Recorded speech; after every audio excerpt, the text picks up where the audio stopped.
আজকে সকালে উঠেই চলে গিয়েছিলাম রান্নাঘরে আর ডিম টোস্টগুলো বানিয়ে নিয়েছি। আর ডিম টোস্টগুলো কিন্তু আজকে দেখতে খুবই সুন্দর হয়েছিল, একটাও ডিম থেকে কিন্তু ছেড়ে আসেনি।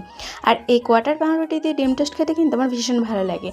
এখন অবশ্য ওই যে স্লাইস পাউরুটি দিয়ে কিন্তু ডিম টোস্ট বানানো হয়, সেগুলোকে অবশ্য বলা হয় যে ফ্রেঞ্চ টোস্ট, কিন্তু সেইগুলো থেকে কিন্তু এই কোয়াটার পাউরুটির ডিম টোস্টগুলো কিন্তু বেশি টেস্ট লাগে। চলো, তারপরে কিন্তু আমার মা বলেছিল যে এখানে মোচাটা ছাড়িয়ে রাখতে।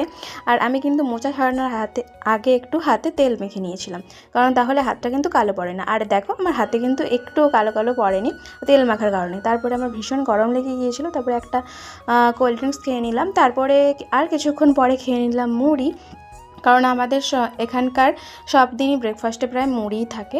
তারপরে কিন্তু মায়ের একটু হেল্প করছিলাম, এই যে একটু ভাতটা চাপিয়ে দিচ্ছিলাম। আর এখানে গ্রামের দিকে তো মাটির উনুনেতে রান্না হয়। আজকে আবার একটু আম মাখাও বানিয়েছিলাম। আর আম মাখাটা কিন্তু সিম্পল দেখে মনে হলেও কিন্তু খুবই টেস্ট হয়েছিল। এটা লঙ্কা আর নুন